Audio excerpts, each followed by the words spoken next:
الحمد لله رب العالمين اللهم صل وسلم وبارك على محمد وعلى آل محمد اللهم انفعنا بما علمتنا وعلمنا ما ينفعنا وزدنا علما وبارك لنا في علمنا وارزقنا الإخلاص في القول والعمل كاملا وعلما نافعا لا ينسى وتوفيقا دائما وصحة ويقينا وعافية اللهم انصر المجاهدين اللهم ارحم المستضعفين اللهم دمر أعداء الدين اللهم اطمس على أموالهم وصلى الله على النبي محمد والحمد لله رب العالمين. Alhamdulillah kaum muslimin rahimani wa rahimakumullah. Kita lanjutkan pengajian kitab Al-Jami' As-Saghir karya Al-Imam As-Suyuti rahimahullahu ta'ala yang sudah wafat pada tahun 911 Hijriah. Dan kita sudah sampai pada hadis 3241. Faqala al-muallif rahimahullahu ta'ala wa nafa'na bihi wa bi'ulumihi fid dharain amin. Qala Rasulullah sallallahu alaihi wasallam, tajidun, kalian mendapati annasa, para manusia itu ma'adin, seperti tambang. Apa maksudnya tambang? Tambang itu bertingkat-tingkat. Ada yang baik, ada yang biasa, ada yang rendah. Emas, perak, besi, ya. Manusia juga begitu, bertingkat-tingkat. Ada yang akhlaknya baik, ada yang biasa, ada yang brutal. Zionis Israel ini termasuk yang ma'adin, ya, yang tambang jelek, sehingga tidak punya peri kemanusiaan, hatinya hati serigala atau hati setan, meskipun badannya badan manusia.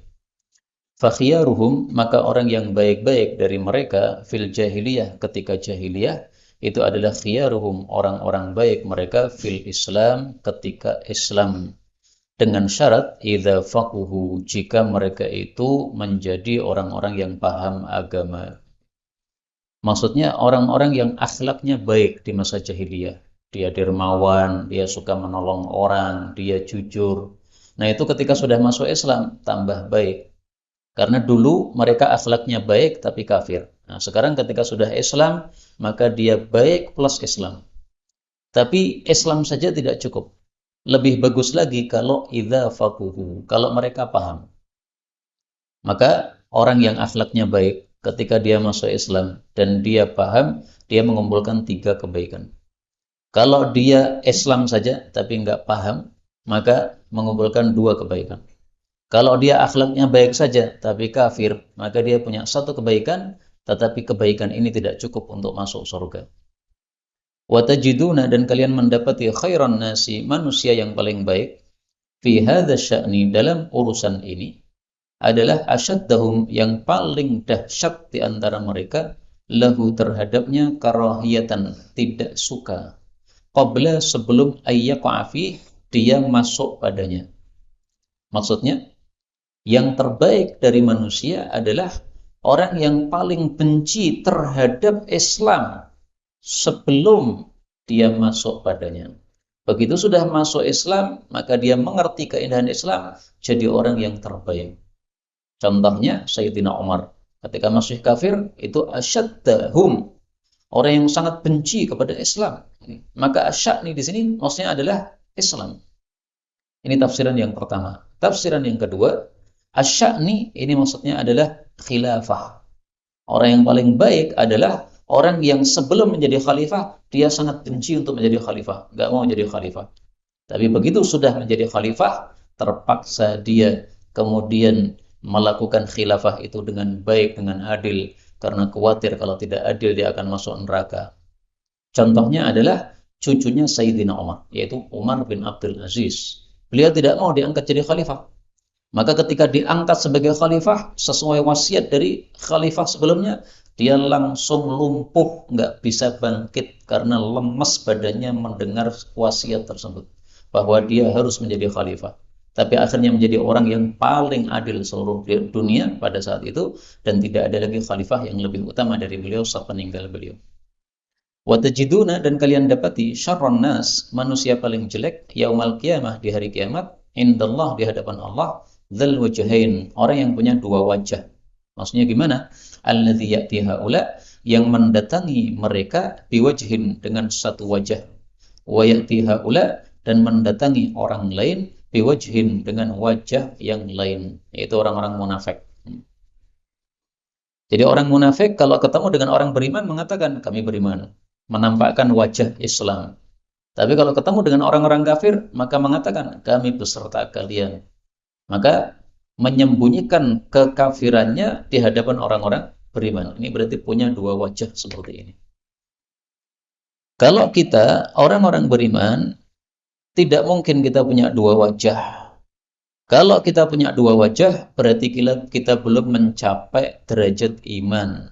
Allah Subhanahu wa taala mengatakan di dalam surah At-Taubah, wa kunu ma'as shadiqin, bertakwalah kepada Allah dan jadilah kalian bersama orang-orang yang jujur. Orang jujur ini tidak punya dua wajah. Dia ketemu siapapun seperti itu. Saya iman, saya Islam, saya mukmin, saya muslim. Nggak berubah-ubah ucapannya. Meskipun dicemooh, kamu mengatakan saya muslim. Apa Islam apa gitu? Islam itu yang jelas, mau NU atau Muhammadiyah. Kalau Islam saja nggak cukup, meskipun dicemooh begitu, dia nggak berubah. Saya Muslim. Kenapa? Inilah nama yang diberikan oleh Allah Subhanahu Wa Taala kepada saya. Huwa sammakumul muslimin. Mau kamu tuduh apapun terserah. Yang penting saya ngomong seperti yang diperintahkan oleh Allah Subhanahu Wa Taala. Saya Muslim. Titik. Maka sebenarnya kita sudah punya nama yang diberikan oleh Allah Subhanahu Wa Taala. Maka hendaklah kita melakukan ayat ini. Wa kunu ma'as shadiqin. Dimanapun kita berada, kita katakan seperti yang diperintahkan oleh Allah. Saya Muslim, titik. Adapun kalian tuduh dengan tuduhan apapun, gara-gara mengatakan saya Muslim, dianggap itu adalah abu-abu dan sebagainya, bukan urusan. Yang penting ucapan ini sudah sesuai dengan Quran dan Sunnah, dan itulah yang diperintahkan oleh Rasulullah sallallahu alaihi wasallam. Rasulullah bersabda, ud'u bida'watillah allati sammakum biha. Panggillah sesama kalian dengan nama yang sudah diberikan oleh Allah. Apa namanya? Al-muslimin al-mu'minina ibadallah. Kita adalah muslim, kita adalah mukmin, kita adalah hamba Allah. Adapun nama-nama tambahan itu bukan dari Allah Subhanahu wa taala. Boleh nama-nama tambahan itu dipakai apabila diperlukan dan apabila tidak memecah belah kaum muslimin. Tapi kalau nama itu dipakai menyebabkan perpecahan kaum muslimin, tidak boleh dipakai. Misalnya nama apa? Salafi. Boleh nggak kita pakai nama Salafi? Kalau diperlukan nggak ada masalah. Kamu itu akidahnya mengikuti apa? Oh, akidah saya Salafi, yaitu mengikuti ulama salaf, sahabat, tabi'in, tabi'ut tabi'in. Nah, ini diperlukan ngomong Salafi begini. Tapi kalau istilah Salafi kemudian memecah belah umat Islam, ini Salafi, ini bukan, yang enggak Salafi enggak usah disalami. Nah, ini memecah belah umat Islam, jangan dipakai. Islam tidak mengajarkan seperti itu. Kunu ma'as shadiqin. Dimanapun kita berada, kita ucapkan seperti yang diperintahkan oleh Allah. Itulah yang disebut shadiq, orang jujur. Tapi orang-orang munafik, dzal wajhain, punya dua wajah. 242. Tajri, mengalir, al-hasanatu, pahala-pahala, ala sahibil humma, kepada pemilik demam. Mastalaja, selama terasa sakit, fihi, ketika demam tadi, qadamun, sakit telapak kaki, atau duriba alaihi, sakit terhadapnya, irqun, urat. Hadis ini dhaif tapi maknanya sahih, bahwasanya demam dan juga penyakit-penyakit yang lainnya menyebabkan kita mendapatkan pahala. Tapi ada syaratnya, Pak. Syarat supaya dapat pahala. Apa syaratnya? Harus sabar. Kalau tidak disertai dengan kesabaran dan keridhaan, maka pahala itu nol. Terus kalau pahala nol, apakah masih ada fungsi yang lain? Masih ada fungsi yang lain, yaitu sakit itu mengurangi dosa kita. Maka sakit itu, kalau kita bersabar, fungsinya dua. Melumpuhkan dosa, melenyapkan dosa, dan menambah pahala.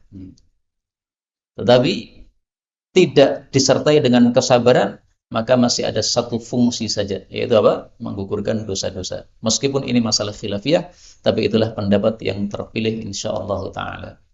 243. Tuj'alu, dijadikanlah an-nawaih, wanita-wanita yang meratap yaumal qiyamah, besok pada hari kiamat, soffaini, dua baris. Soffun, satu baris, atau soffin an yaminihim, di kanan mereka, kanannya ahli neraka. Wa soffin, dan satu baris lagi, an yasarihim, di kiri mereka, ya. Lebih tepatnya soffun, ya, karena apa namanya, bisa dijadikan sebagai khabar dari mubtada yang mahdhuf. Fayambahna, lalu mereka itu menyala. Menyala itu apa? Berteriak ala ahli nar, kepada penghuni neraka, kama tambahul kilab, sebagaimana menyalanya anjing-anjing. Hadis derajatnya dhaif. Menunjukkan bahwasanya melakukan meratapi kematian orang hukumnya adalah haram.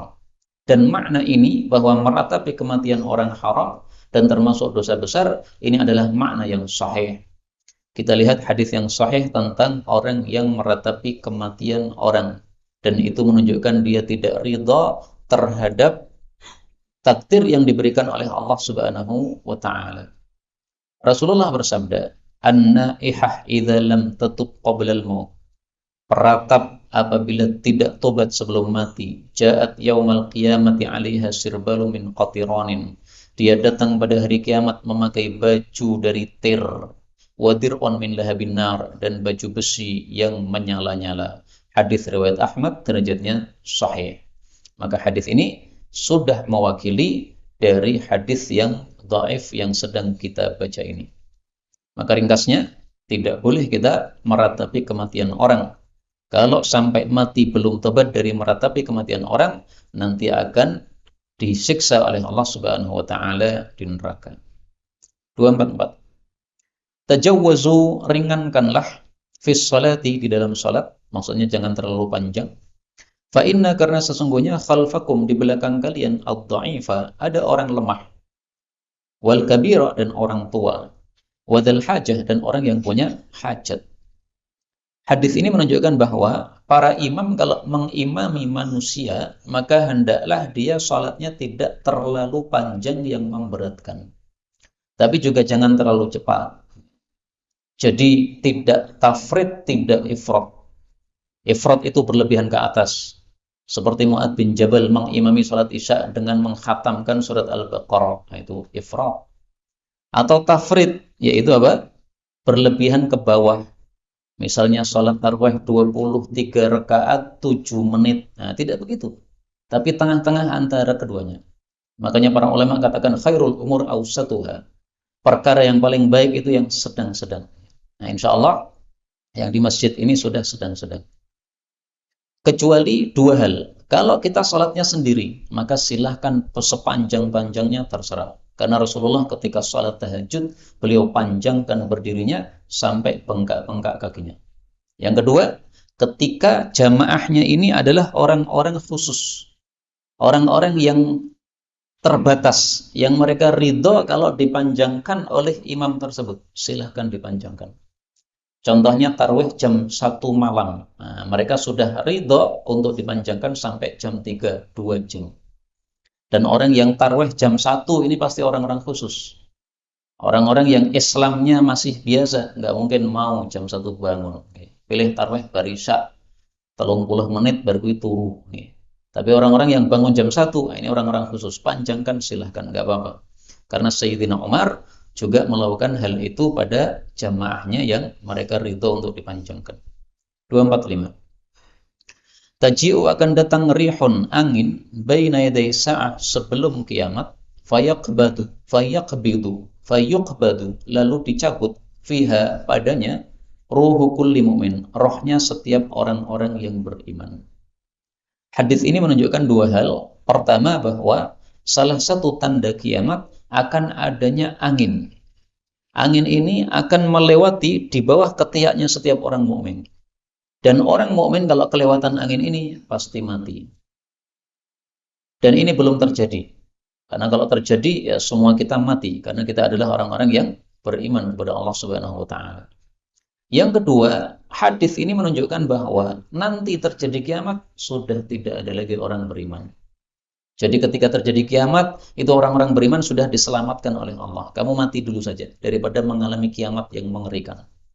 Maka Rasulullah SAW bersabda, kiamat tidak akan terjadi kecuali kepada syirarin nas, kepada orang-orang yang jelek-jelek saja, yaitu orang-orang kafir. La taqumus sa'ah, tidak terjadi kiamat illa ala syirarin nas, kecuali kepada orang-orang jelek. Hadis riwayat Muslim. 46. Tahrumus salatu, haram melakukan salat idan tasafan nahar, ketika sudah tengah-tengah siang. Kulla yaumin, setiap hari, illa yaumal jumu'ah, kecuali pada hari Jumat.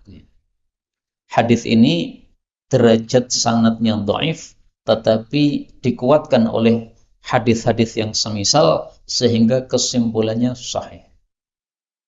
Hadis ini maksudnya adalah dalam setiap hari itu ada waktu di mana kita tidak boleh untuk melakukan salat. Ini disebut adalah waktu istiwa, intasafan nahar, ketika tengah-tengah siang. Waktu istiwa adalah ketika matahari tepat di atas kepala kita itu. Dikatakan oleh sebagian masyayikh sekitar 5 menit sebelum zuhur. Ada lagi yang mengatakan sekitar 10 menit sebelum zuhur. Pokoknya waktunya dekat sebelum zuhur. Maka kalau sudah 5 menit sebelum zuhur, jangan salat. Karena itu adalah waktu istiwa. Kecuali hari Jumat, maka diperbolehkan kita untuk salat. Jadi misalnya kita datang ke masjid, ternyata sudah jam 11:30. Adzan zuhurnya jam 11:30 lebih 5 menit. Nah, berarti sudah apa? Masuk waktu istiwa. Boleh kita untuk salat. Ini khusus pada hari Jumat. Kenapa khusus pada hari Jumat boleh? Disebutkan dalam hadis yang lain yang juga dhaif, bahwasanya pada hari Jumat ini neraka tidak dinyalakan oleh Allah Subhanahu wa taala. Kalau hari-hari yang lain pada waktu tergelincir pada waktu istiwa tadi itu adalah saat nerakanya dinyalakan oleh Allah Subhanahu wa taala. Wallahu a'lam. Kemudian apakah ada waktu yang lain selain itu? Ada, yaitu ketika proses terbit matahari dan ketika proses tenggelam matahari. Apakah ada lagi? Ada, yaitu waktu setelah sholat subuh sampai terbit matahari secara sempurna. Dan setelah asar ketika matahari sudah kuning. Kalau matahari masih putih, masih boleh sholat. 47. Taharraw, carilah Lailatul Qadr fil witri, pada malam ganjil, minal ashril awakhir, dari 10 terakhir, min Ramadan, dari bulan Ramadan. Hadis ini menunjukkan 3 hal. Pertama, Lailatul Qadar masih ada. Maka pendapat yang mengatakan Lailatul Qadar sudah tidak ada, ini pendapat yang syadz, yang janggal, seolah-olah pendapat ini tidak ada. Yang kedua, bahwasanya Lailatul Qadar itu terjadinya pada bulan Ramadan, terutama pada 10 malam terakhir. Meskipun bisa saja terjadi pada selain 10 malam terakhir, tapi kemungkinan kecil. Buktinya Rasulullah menyuruh taharraw, mencari pada 10 malam terakhir. Yang ketiga, bahwasanya dari 10 malam terakhir ini yang paling diharapkan itu adalah malam-malam ganjilnya. Malam 21, 23, 25, 27, 29. Imam Syafi'i punya 2 mazhab. Beliau pernah berpendapat yang paling diharapkan itu malam 21. Beliau juga punya pendapat yang paling diharapkan adalah malam 23. Karena itu para ulama berselisih pendapat. Mana lebih diharapkan Lailatul Qadar? Malam 21 atau malam 23? Hadis berikutnya menjawab pertanyaan ini. 48. Taharraru, carilah Lailatul Qadar fis sab'il awakhir, pada 7 yang terakhir dari bulan Ramadan. Hadis ini menunjukkan bahwa malam 23 lebih diharapkan daripada malam 21. Kenapa? Karena di sini Nabi mengatakan 7 yang terakhir. 7 yang terakhir itu mulainya malam 23. Malam 21 tidak masuk. Tapi pendapat yang mengatakan, yang mengatakan bahwa malam 21 itu lebih diharapkan, mereka punya jawaban. Yang dimaksud 7 terakhir, ini bukan dihitung dari akhir, tetapi dihitung setelah tanggal 20. Setelah tanggal 20, nah mulai tanggal 21 sampai 7 hari berikutnya, itulah 7 hari terakhir. Nah, jadi ngeyel-ngeyelan nih Pak. Nah, sudahlah, karena tidak jelas memang apa yang dimaksud oleh Nabi SAW ini, meskipun menurut saya lebih bagus pendapat yang pertama, yang mengatakan 7 terakhir yang hitungnya dari belakang, namanya saja terakhir.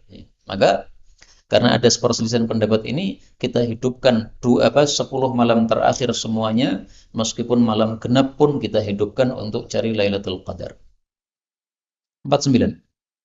Taharrau, carilah Lailatul Qadri, faman kana, maka barang siapa mutaharriyaha, mencari Lailatul Qadar, falyataharraha, hendaklah dia mencarinya, Lailatul Sab'in wa Ishrin, malam 27.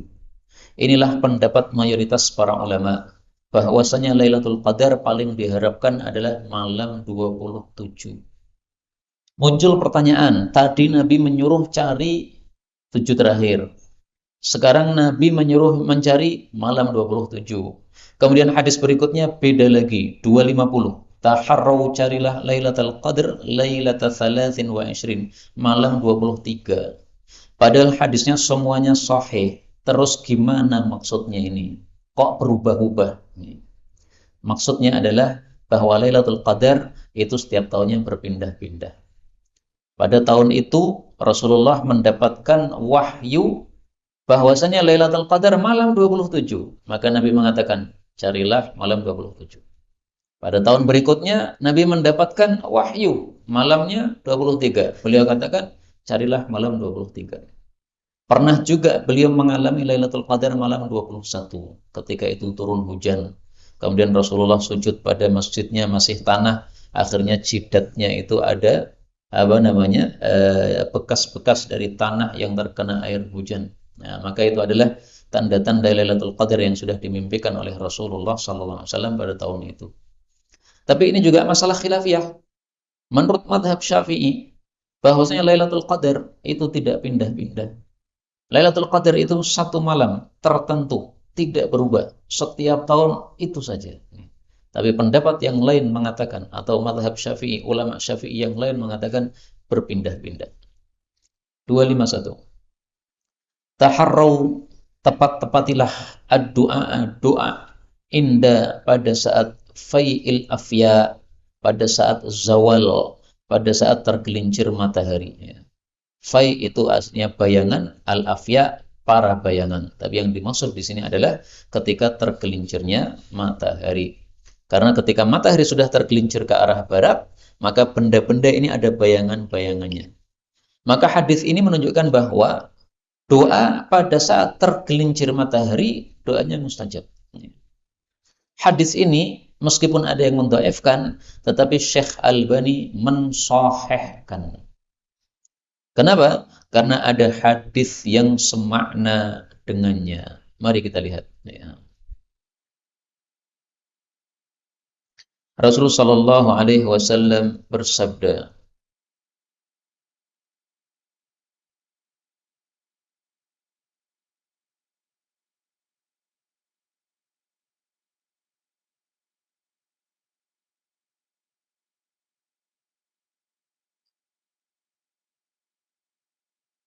Rasulullah Shallallahu Alaihi Wasallam bersabda,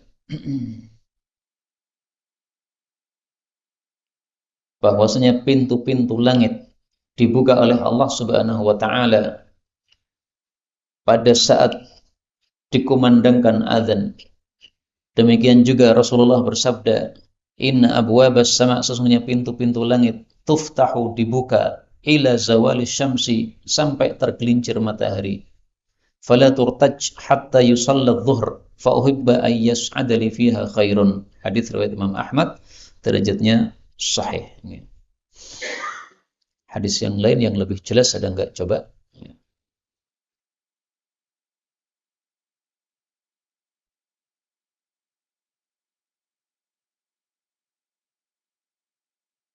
Sa'atani tuftahu fihima abwabus sama. Ada dua waktu dibuka padanya pintu-pintu langit. Wa qallama turaddu ala da'in da'watuh.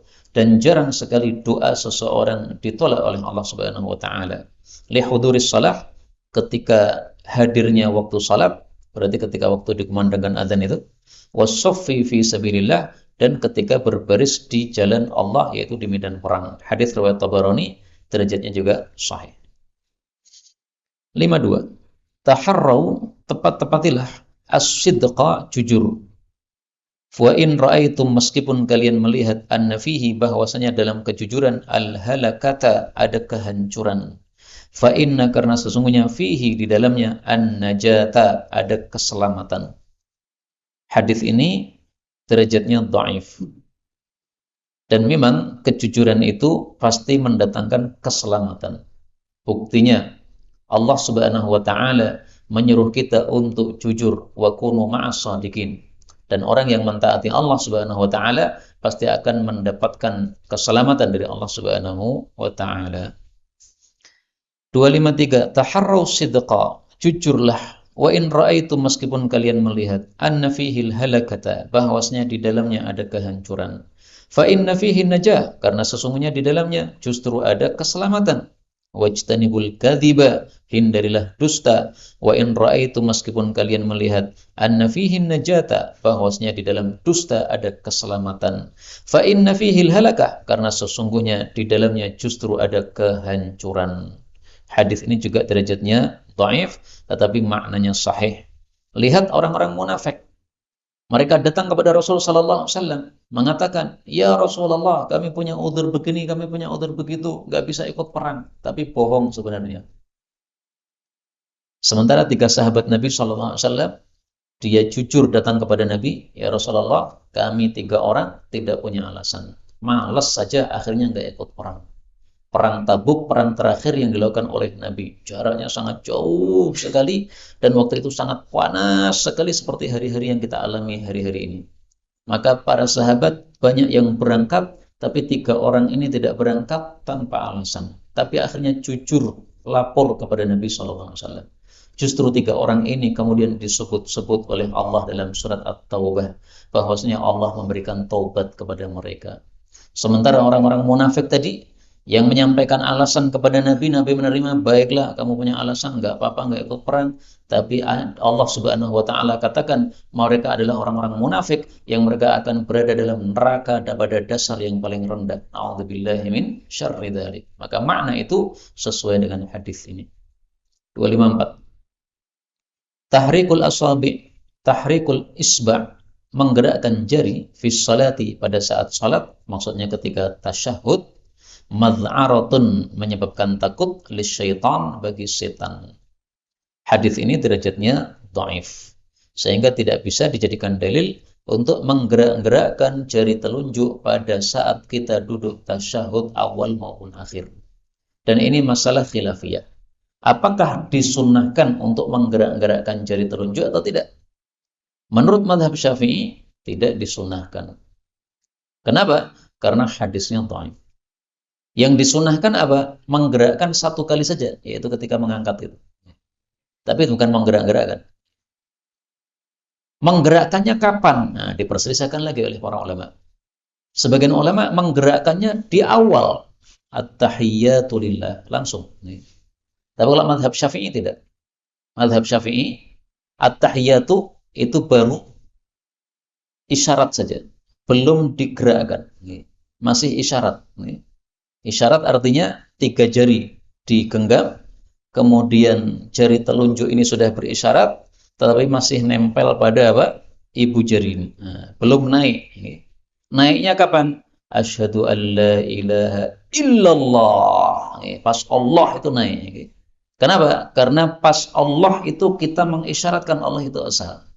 Sehingga kita menyebutkan tauhid dengan 3 aksi.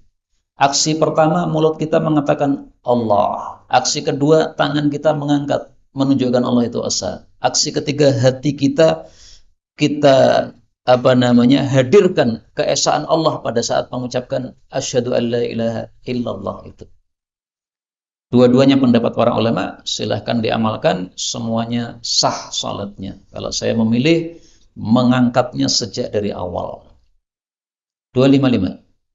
Tuhfatus Shaim, hadiah bagi orang yang puasa itu adalah ad-duhnu, minyak, yaitu minyak wangi, wal mijmar, dan kayu gaharu.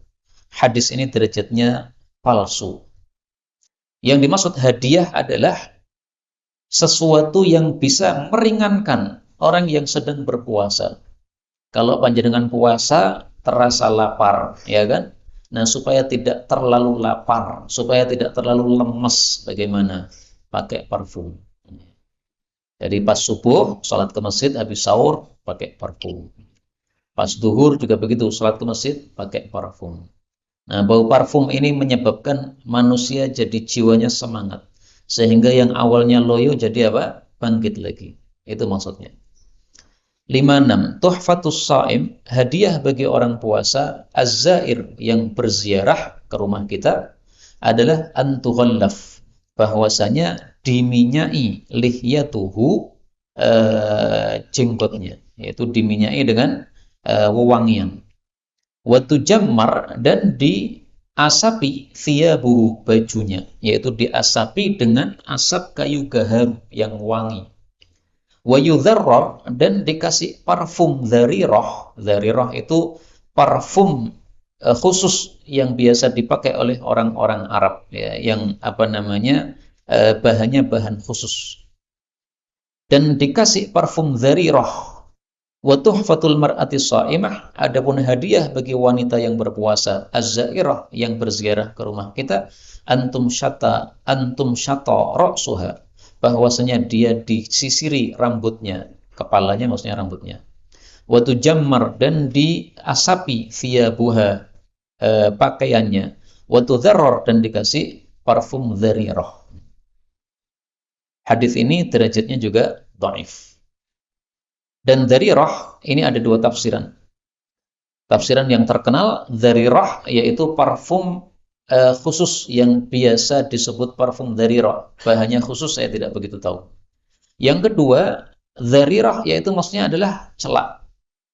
Orang Arab biasanya menaruhkan celak pada mata, di dalam mata ini, supaya mata itu mengeluarkan air. Nah, kalau mengeluarkan air, nanti matanya jadi jernih, jadi jelas.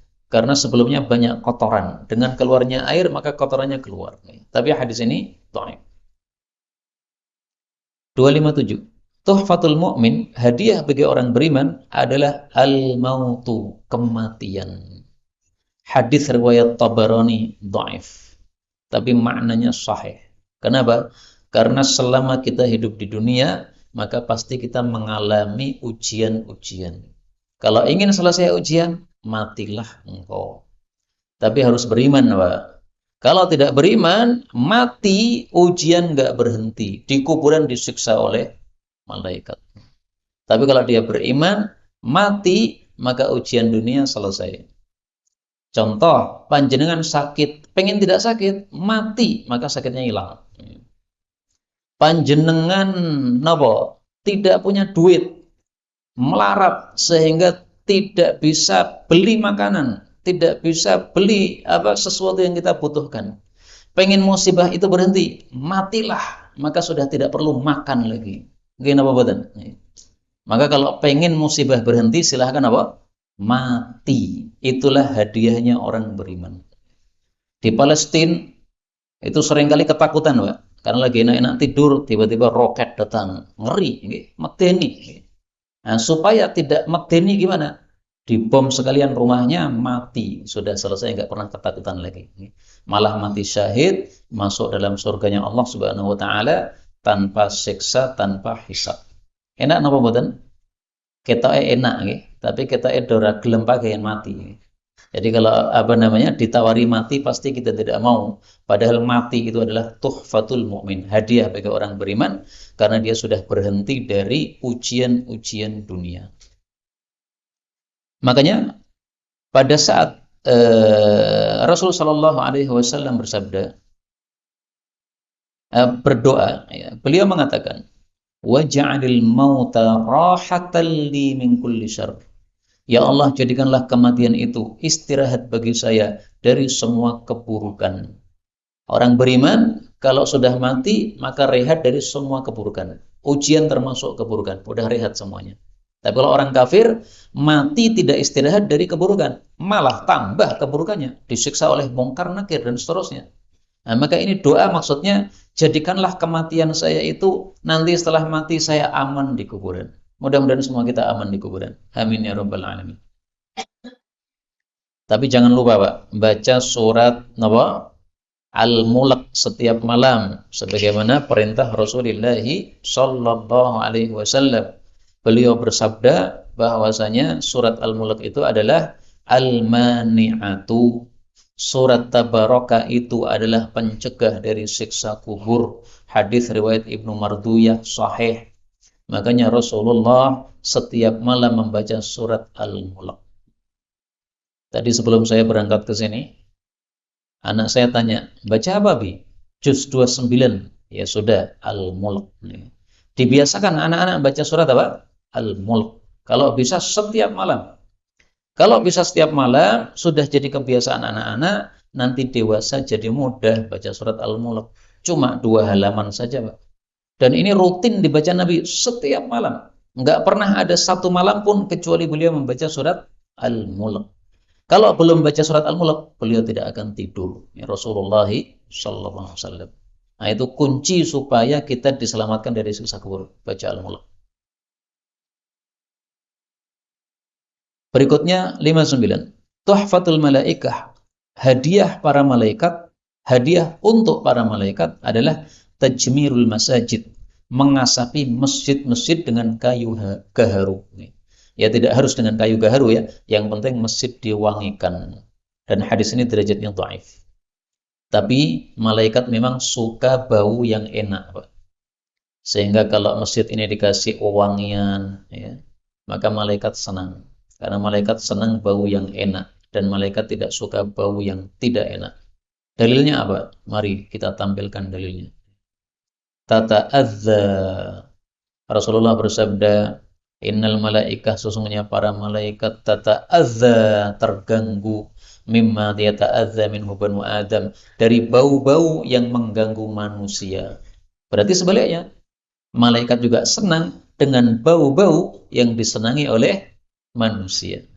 Maka manusia suka bau wangi, maka malaikat juga suka bau yang wangi. Karena itu hadis ini yang meskipun dhaif tadi, tuhfatul malaikah, tajrimul malaikah, tajmirul masajid, ini bisa diamalkan karena hadisnya dikuatkan dengan hadis yang diriwayatkan oleh Imam Muslim rahimahullah ta'ala, bahwasanya malaikat itu terganggu dengan bau yang tidak enak. Terakhir 60. Oh belum. 58. Iya, kelewatan ya. Tuhfatul mu'min, hadiah orang beriman fid dunya, di dunia, adalah al-faqr, kefakiran. Hadis derajatnya juga dhaif. Jadi hadiah untuk orang beriman ternyata ada 2. Mati itu hadiah karena sudah berhenti dari ujian dunia. Fakir itu juga hadiah. Kenapa? Karena dengan sebab fakir maka di akhirat nanti hisabnya cepat. Ki wonge duwite sithik wis hisabe dicepetke langsung mlebu surga.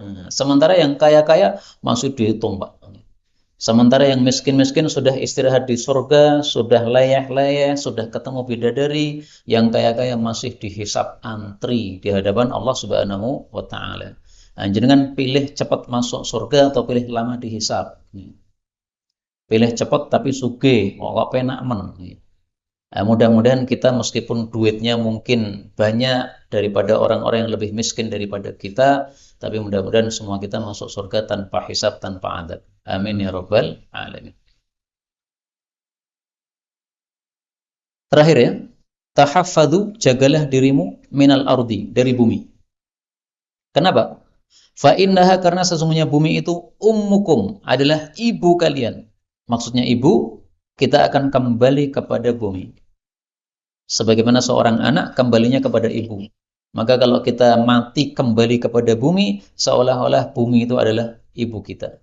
Dan kita dulu dilahirkan dari tanah. Berarti bumi adalah ibu kita. Maka maksudnya jagalah diri dari tanah itu maksudnya jangan berbuat maksiat di atas bumi. Kalau kita berbuat maksiat di atas bumi, bagaimana nanti? Wa innahu sesungguhnya laisa ahadun, tidak ada seorang pun amilun beramal alaiha di atas bumi khairan aw syarran, baik amal baik maupun amal buruk, illa wahiya mukhbiratun bih, kecuali bumi akan mengabarkan dengan amal tadi. Hadis ini derajatnya dhaif. Jadi maksudnya kalau kita sudah mati, nanti masuk ke dalam kubur, bumi akan lapor kepada malaikat-malaikat yang datang ke kuburan. Wahai malaikat, ini orang jelek. Dulu ketika dia berada di atasku, dia kafir, atau dia munafik, atau dia ahli maksiat. Akhirnya malaikat menyiksa dia. Atau amal kita baik. Maka ketika mati, bumi lapor kepada para malaikat yang datang ke kuburan kita. Wahai para malaikat, ini orang baik. Salatnya shaf pertama, dia salatnya jamaah tidak pernah absen, setiap hari membuka Quran, setiap hari tahajud, setiap hari salat duha, setiap hari sedekah, baik kepada tetangga. Nah, maka bumi pun akan melaporkan kepada malaikat-malaikat yang datang ke kuburan, maka malaikat-malaikat yang datang ke kuburan kemudian mengayomi dia. Itu makna mukhbiratun bihi, makna yang pertama. Makna yang kedua, maksudnya mengabarkan itu nanti di akhirat. Di akhirat, bumi disuruh oleh Allah untuk berbicara. Hei bumi, kamu bicaralah. Maka bumi berbicara. Tempat yang kita sholat padanya akan bilang, ya Allah, fulan dulu di sini sholat. Maling datang ke satu tempat. Nah, bumi nanti akan datang bicara kepada Allah. Dulu tempat ini, dia orangnya ini maling di sini. Dilaporkan oleh Allah dilaporkan oleh bumi kepada Allah Subhanahu wa Ta'ala. Dan makna ini kita temukan dalam Al-Quran.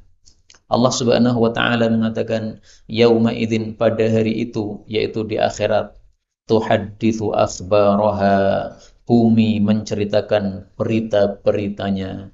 Nah, berita-beritanya ini sudah pernah kita tampilkan dalilnya, hadis riwayat Tirmizi, bahwa bumi akan bicara melaporkan amal manusia yang dilakukan di atasnya. Maka marilah kita menjaga amal-amal baik dan hindarilah amal-amal yang buruk, sehingga bumi tidak akan melaporkan keburukan-keburukan dari kita. Wallahu a'lam bishawab. Walhamdulillahirabbil alamin.